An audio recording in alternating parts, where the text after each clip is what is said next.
Hello, everyone, and welcome back to the Plant Powered People podcast with your hosts, Michelle Kane and Tony Okamoto. Today, we are really honored to bring on special guest, Sherra Aguirre.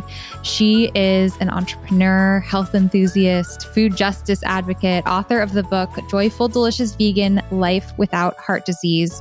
And Tony and I we're in season 4 now. And for 4 seasons, we've been wanting to bring on someone who has struggled with heart disease themselves personally and with their family, because it is something that almost everyone has personal experience with.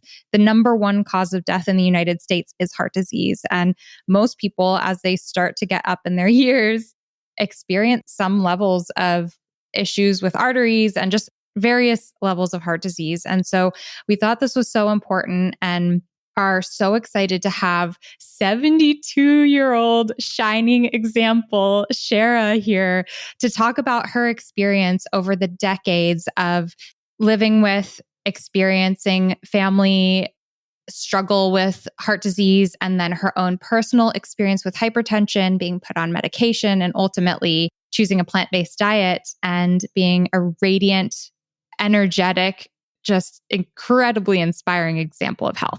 Is this also a great episode to share with someone who is experiencing any health issues?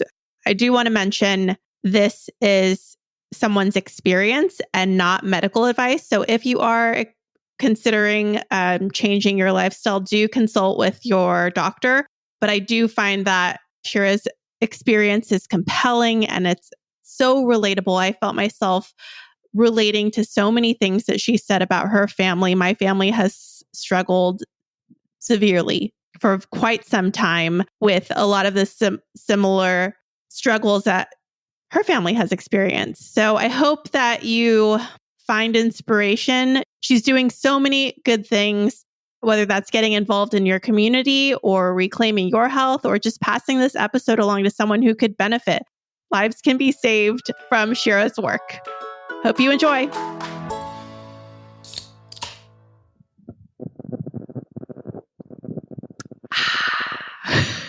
What a refreshing sound and a refreshing sip from our sponsors who we want to share for this episode. For the very first time, we're sharing with you Pedal, which is an incredible company that I have fallen head over heels in love with.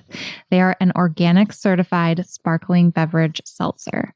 Yeah, they blend florals, fruits, and herbs into a really perfect, refreshing beverage. It's like a soda water, and I love serving them to my guests because we don't serve soda in our house or sugary drinks. And so to have something that is refreshing with our dinner and a little bit fancier just is always a pleasure for our people. Yeah, and it's very different from soda. I'd say it's almost more like a sparkling water, which Tony and I are slightly obsessed with. Every time we're together, the first thing that we do is go to the fridge and get out a sparkling water.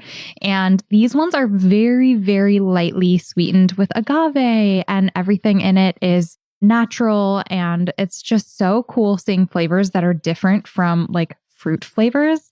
These integrate flowers. There's rose, there's lemongrass dandelion, there's elderberry white tea flower, peach marigold, which is one of my favorites. Just so delicious and so refreshing.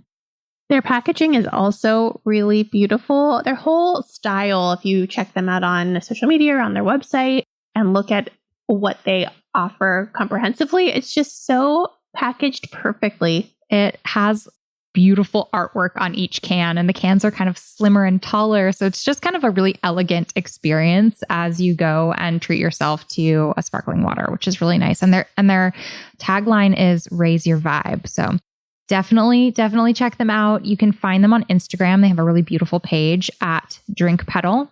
And of course, their website, where you can see all of this beauty come to life, is drinkpedal.com. Thank you so much, Pedal, for sponsoring this episode.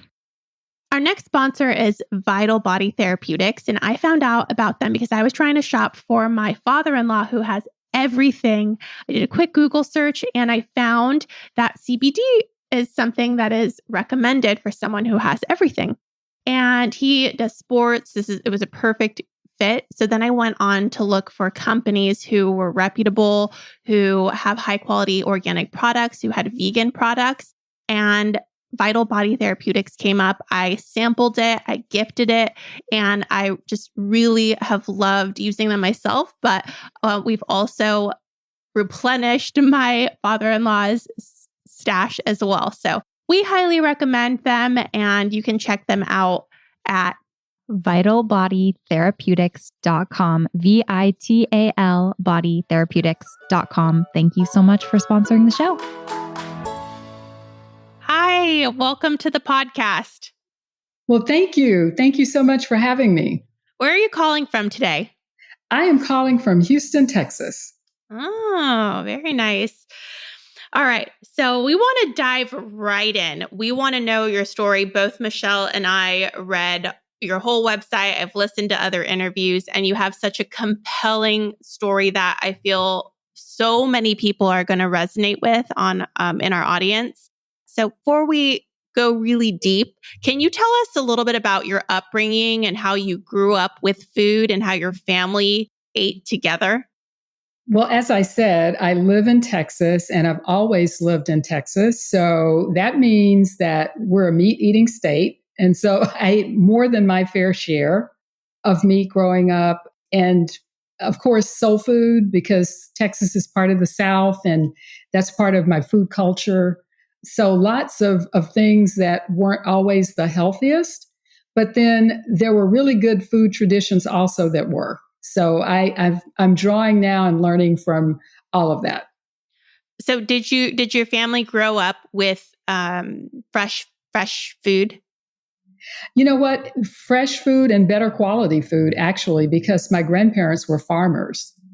And so we'd get a lot of fresh food from them. We also had a lot of farms in the area. I grew up in East Texas. And so farming was a pretty big part of, the local economy. So there was actually a lot of fresh food. And back then, because you didn't have big agriculture producing most of the food that we eat, it was fresher, it was local by and large, and not genetically modified back then, probably. And a lot fewer pesticides were used because a lot of people still use very sustainable traditional methods back then. That's awesome. It kind of reminds me of my story too. I don't know if you grew up eating more standard American diet, but I did. And I also, alongside that, had a lot of access to fresh food because my grandpa was a farmer here in Northern California. There are a lot of Japanese farmers, and my grandpa was part of that community. So even though we ate a lot of processed food, we also had access to fresh food as well. Something else that really stuck out about your story and resonated with me personally was how much your family has suffered. And it's so frustrating when that happens. For my family, we had it all. Type 2 diabetes. My aunt had her toe amputated and her foot, and then she died, and her kids had type 2 diabetes. And you mentioned food culture earlier. A lot of the eating habits were passed down generations, and family members suffered the same consequences. I don't know if that's the right word. That might be the insensitive word, but they suffered severely as a result. And I would love to hear more about that in your family, because that was something that really drew me into your story. And it's so true. And I can definitely relate to your story as well. And unfortunately, that's the story for a growing number of American families. We're actually in the middle of health epidemic of chronic diseases that are really preventable. But in my case, heart disease was the one thing that really stood out above all else. And my parents, for example, were on high blood pressure medications for as long as I could remember. They had been told they would be on them for life, and that's pretty much what happened. My mom's mother, my maternal grandmother, had a stroke when she was about my age, which is 72, lost part of the use of her left hand. And my grandfather died of a massive heart attack in his mid-50s. And that's just on my mom's side. On my dad's side, I had an uncle who had 5 heart attacks, the last of which took his life, while he also battled cancer. I had aunts that, died from aneurysms. I had one aunt that had a simultaneous stroke and heart attack, which took her life. So it ran rampant throughout the family, and I was always aware of that. I didn't really know what to do about it, but I started reading and getting more interested in diet, health, lifestyle when it started to affect my generation. And the most notable stories for me, family stories, are the ones that started happening to my younger cousins, one of which came home from work and with a splitting headache, went to bed and never woke up. He had an aneurysm, had been on medication for high blood pressure and thought it was under control, but obviously there were other issues that weren't being addressed. And then the most shocking was a 40-year-old cousin who was active, was ready to go actually on a vacation with his wife, got stuck in security at the airport, told his wife to go ahead. He never showed up. Started back to security to see what happened, saw a crowd gathering, got to the front of it, and there he lay. He had had his very first heart attack, which was fatal. And he also had a history of high blood pressure, was on medication, and thought it was under control. So these things really made me realize that I had to do more for my health. And wow, first of all, I'm really sorry. That's awful. It's really awful that all of those things happened to your family. I'm sure there was a lot of sadness surrounding, and I'm sure there still is sadness. You mentioned that you started educating yourself and wanting to learn more. What changes did you make, and how did you seek out that information? At first, I just started paying more attention to what I ate and how I felt afterwards, because as I was turning 30, which I thought was a big deal, it sounded really old, but I did notice that after my typical fast food lunch, which was typically burgers, fries, a pizza, fried chicken was, very popular and still is here in the South. I noticed my energy would fall through the floor and I would have to drag myself through the rest of the afternoon. And I started to make the connection between what I ate and how I felt. And then little by little, I started cutting back on the things that I knew were not good for me. And that was mostly fried foods, foods that were greasy, foods that had a lot of sugar, a lot of oil. So those are the things I got rid of first, kind of the low hanging fruit. And donuts went out the window, fried chicken. I stopped eating fried chicken. I still ate chicken, but back then people thought that if you just take the skin off, it's okay. But I eventually gave up chicken and ate for about 20 years until my 50s, a mostly vegetarian diet. I say mostly because I still ate fish and dairy and eggs, but I thought I was doing something good, and I was doing something good for my body. I felt good. I didn't have a weight problem. But then in my mid 50s, my blood pressure started to creep up. And that's when I realized, before I realized what was happening, because I thought I was doing enough. I was eating better than most people I knew, thought I was eating pretty well. But that's when I realized that, there's something more I need to do. And along that path, I had to start on blood pressure medications. And I remember I was depressed, quite frankly. Kind of felt like a failure because I thought I was doing the right things for my body and it wasn't working for me. So that was a pretty tough moment for me. But there were a couple of incidents that I can tell you now, if you like, that really told me that I couldn't just accept what was happening to me without going further, without doing more reading, without educating myself more. And that's when I was fortunate enough to be referred to a cardiologist who was also plant-based. I had had a couple of incidents, so I was really happy to get that referral. I would love to hear more about those incidents if you feel comfortable sharing. No, I really don't mind. There were actually a couple. The first one was pretty mild. I had started taking the high blood pressure med, and I was out in the evening in my yard. I was doing some, minor yard work. And I got up too quickly and I just felt lightheaded, like I was about to faint. And that hadn't happened before. And so I wasn't sure if it was related to the medication or not. But then I started to check my blood pressure morning and evening. I just kind of wanted to see what it looked like, not just at one point of time, but a couple of different, times of day. And I started to do that pretty consistently. And I found out that my blood pressure was lower by 10, sometimes 15 points pretty consistently in the evening. So, of course, my medication was calibrated on the morning readings because that's when you go to the doctor. You don't go to the doctor typically in the evening. So that may have been part of it. The final event that gave me back my fire and my resolution to do more for myself happened when I decided to take a friend, an elderly friend, to lunch. So I picked her up. We got in the car, got on the freeway. It was only about 15 minutes from our house, the restaurant that we were going to. And we were laughing, we were talking, we were having a good time. And all of a sudden, I started to fade. I felt like I was going to black out, actually. And so I gripped the steering wheel. I was terrified. I was really thinking as much about how to keep her from, seeing my terror, my fear. But all I could think of to do was to get off the freeway. So I gripped the steering wheel. I made my way to the nearest exit and then onto the surface road.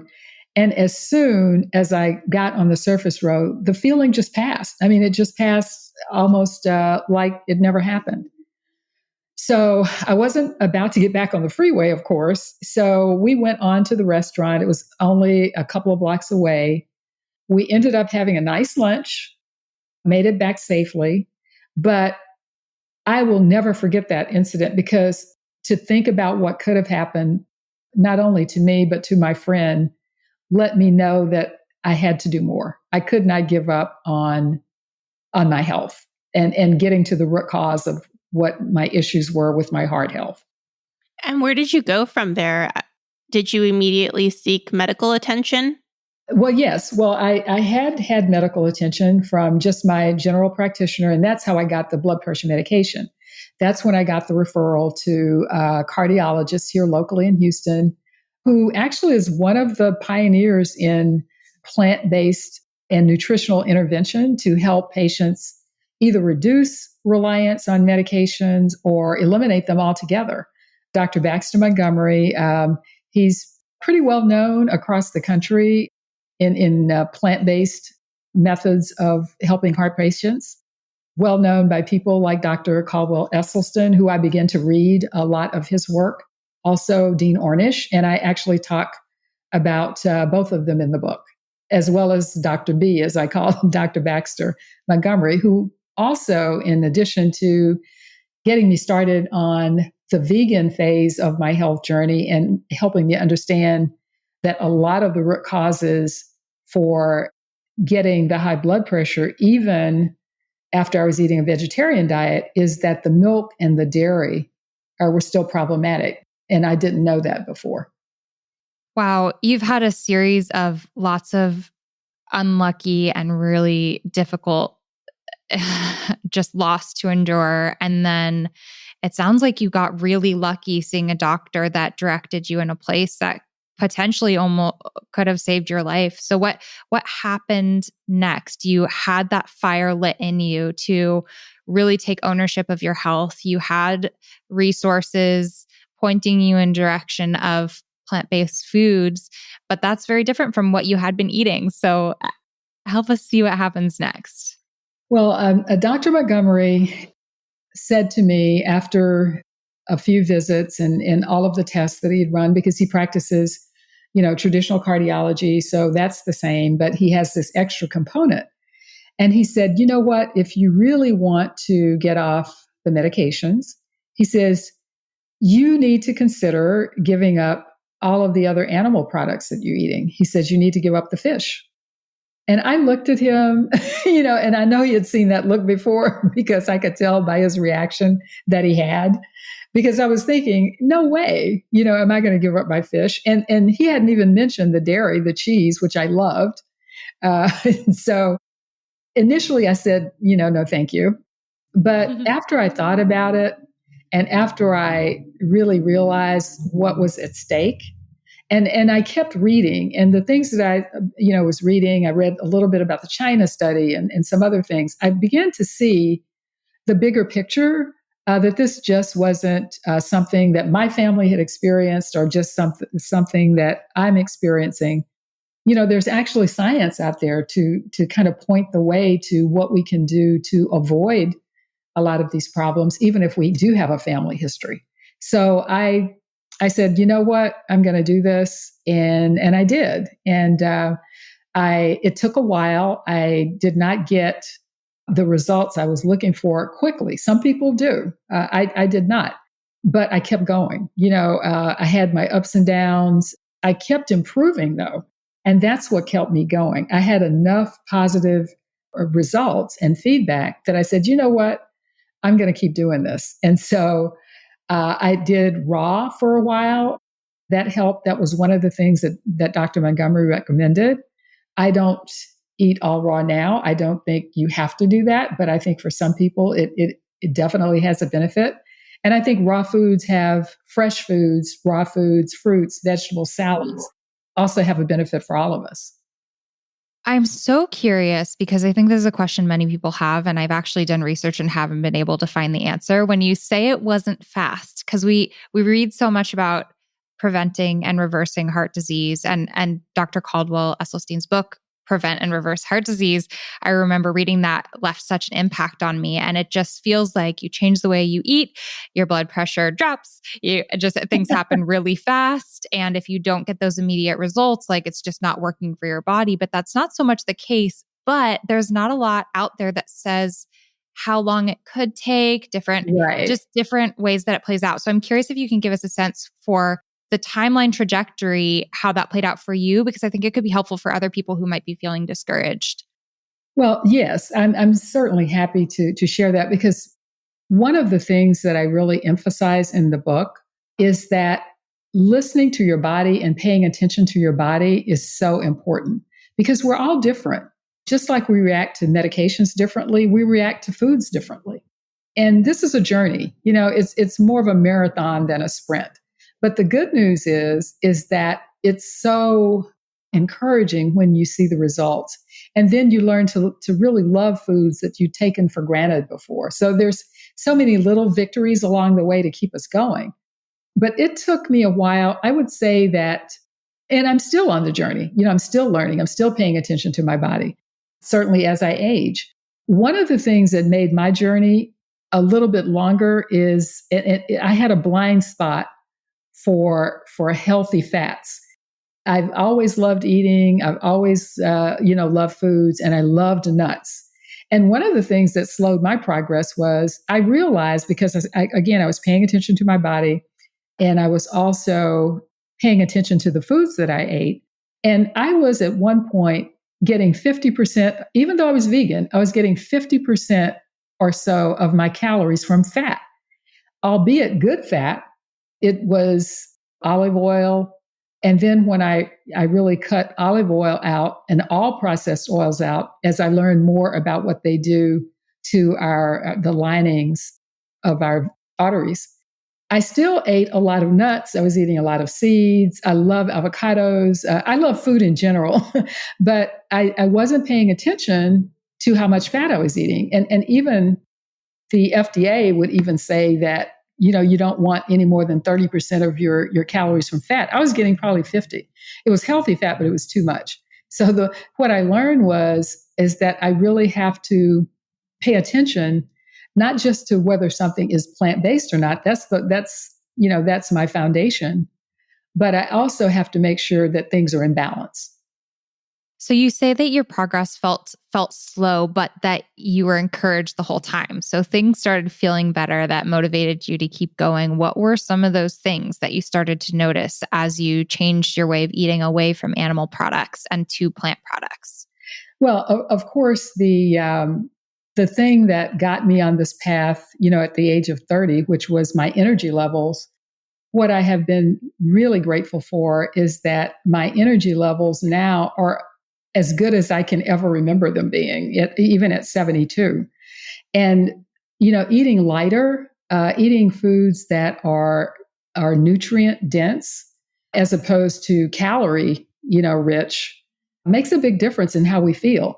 The other thing that makes a difference is it impacts not just our bodies and how we feel physically, but our emotional levels, the clarity sometimes of our thinking. There's a lot that eating a plant-based diet will do, particularly when we're paying attention to how our body reacts. So all of these things have been things that have kept me going. And I have to mention, part of my decision and my commitment to a vegan lifestyle and diet is also animal rights. As I say, I grew up in Texas. My grandparents were farmers. So I grew up around pigs and chickens and, cows, And so I always had that connection with animal life. And that's another aspect that's joyful for me. And the title of my book, of course, I chose that as the lead for the title, Joyful, Delicious Vegan, because part of my joy is to eat more compassionately. And that's compassion for my body, of course, but also for the animals. That's awesome. Yeah, Tony and I can definitely relate. Our book is the Friendly Vegan Cookbook. And so bringing just joy to the table and allowing ourselves to just make the most of the incredible whole foods that this planet has to offer in a really enjoyable way. I know and we know, and anyone who kind of really steps into a plant-based lifestyle quickly learns that it's really no sacrifice. It's quite a joy to step into oftentimes cuisines, foods that many people have never even tried before. So I'm curious how that went for you on the food front. What foods do you love eating? Do you love making? How did that play out for you? Well, I tell you, I can't agree with you more when you say that this is not about sacrifice. It's not about denial. It is about finding new foods and some of the same old foods that you liked before and enjoying them in different ways. You can have all the flavors, all the tastes, the spices, the herbs. It's just amazing the fact that we can create pretty much any taste. We can recreate it. We can create it in different ways depending on, the ingredients we use. And so what I've found is that I enjoy eating now more than I ever did. And that is strictly from a taste standpoint. The one thing that I will say is that I think we underestimate our bodies. And I talk about this a lot in the book as well. Our bodies are not machines. They're intelligent energy systems, really. And they will help us. If once we start giving our bodies the foods that they need, we can tell the difference because they will adjust. Our palates will adjust.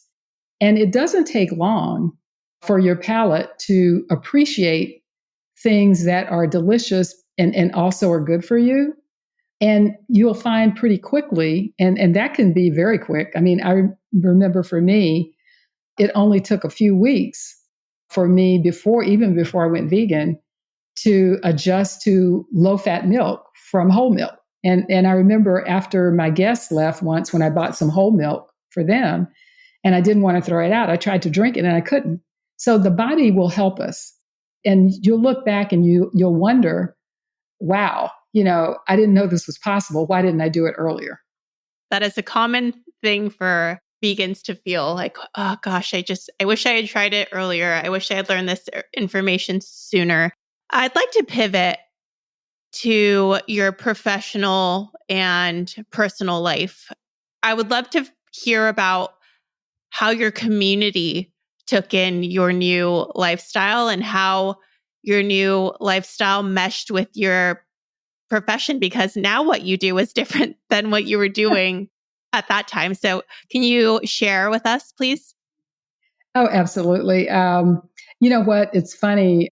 most of the people who have known me for the last, I would say, 20 years or so are not surprised that I wrote the book. I was kind of early to this lifestyle, particularly as you mentioned here in Texas.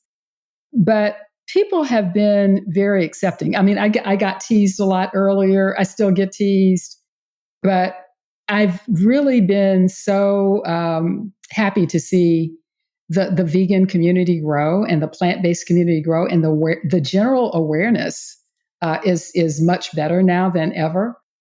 I'm just happy to be a part of kind of the voices of people, one of the voices to help continue to promote this lifestyle, the health benefits. And for me, as a Black woman, it's really important to me on a kind of a social and a community level, because as you probably know, people of color, minority communities are hardest hit by any health statistic, whether it's diabetes, as you mentioned about your family, heart disease.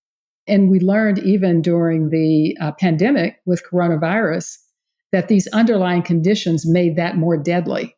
And for African Americans, for example, African American women, we are about twice as likely to have a stroke as white women. We are 60% more likely to have high blood pressure, and we die at an earlier age than most other ethnicities.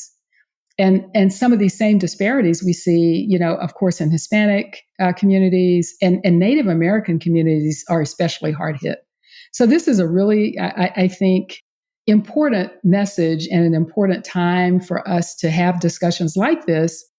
The reason I really wrote the book was to get this message out.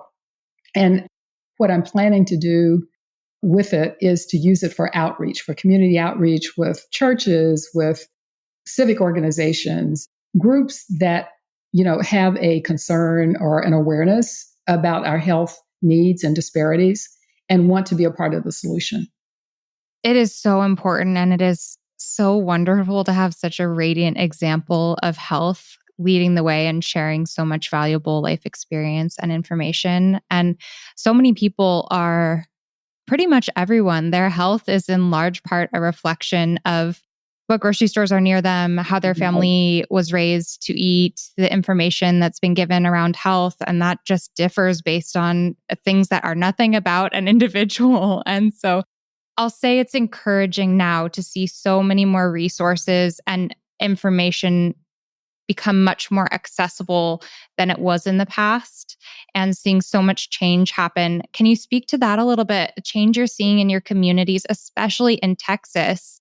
Are you feeling uplifted, or are you feeling disheartened by what you're seeing, especially because you've been in this for decades now, sort of seeing the transformation of the world?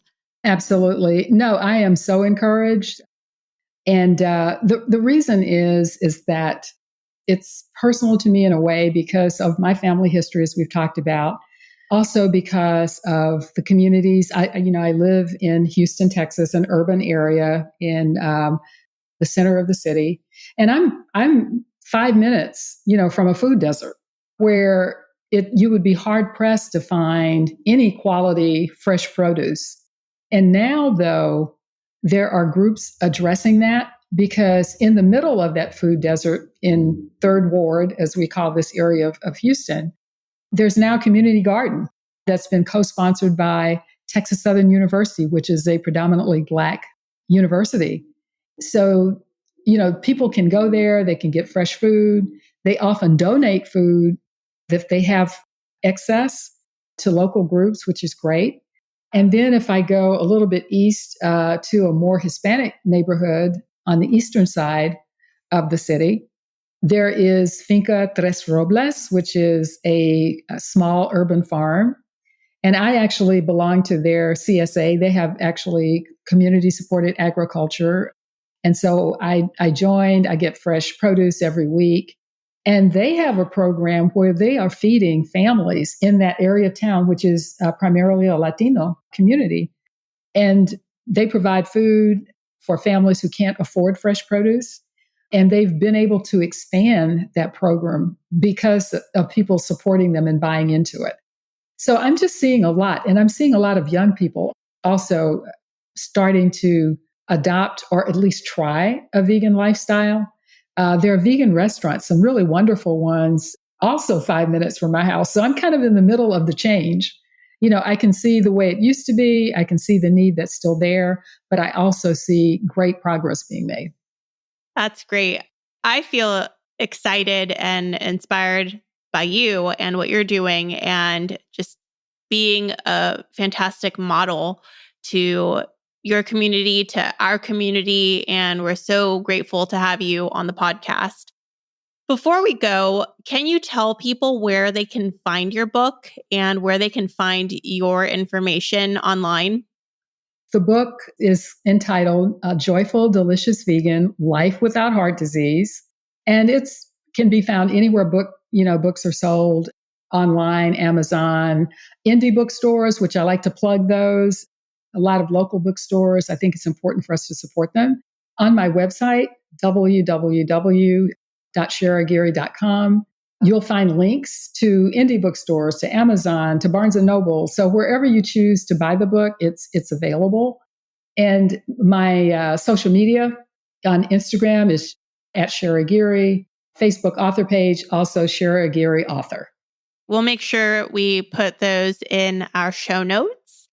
Big thank you. I think it's really beautiful. A lot of people who experience traumatic loss inspires them to maybe become a doctor, study that disease, and they end up saving countless other lives. And we see that in you in a different way, and becoming a food advocate, food justice advocate, a health enthusiast, and writing a book to be able to get information for people to be able to reclaim their health and potentially save more lives than you'll probably ever know is such a powerful way to make an impact through your own life, and also to sort of remember those lost who sadly didn't have the information soon enough. So I just want to give a huge heartfelt thank you for you.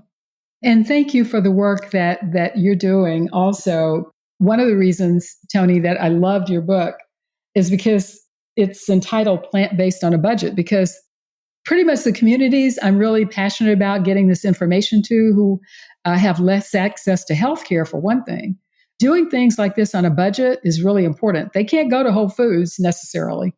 So it's really important, the work that you're also doing to make this lifestyle more commonly accessible to everybody. Thank you for the kind words. I'm blushing over here.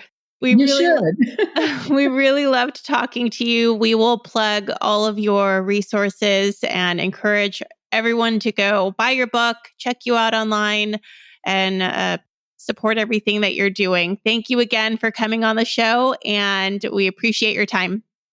Thank you so much, both of you.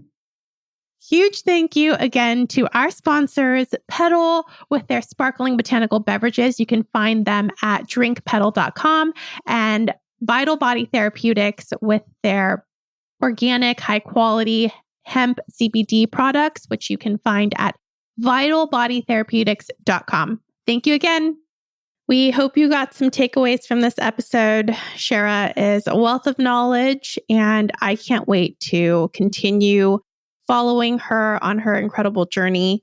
And I hope you decide to do the same.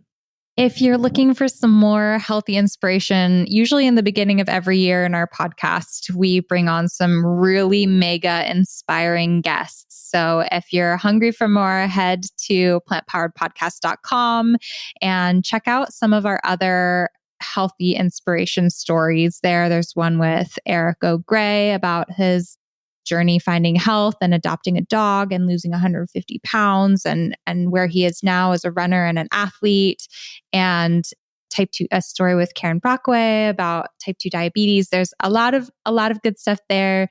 So be sure to check that out. Subscribe if you haven't already. And if you feel so inspired to support the Plant Powered People podcast, we would be so, so grateful. We have a Patreon page at patreon.com/plantpoweredpeople. And you can support the show with as little as, can you do $1 a month, right? $1, $5, $5 a month. It all makes an impact and goes towards covering the costs of the show. So thank you all so much for listening. Wishing you the happiest kickstart to 2022, a healthy new year. And I hope that we can all step into this year and have some good health, good luck for all those around us. So thanks, everyone. Bye.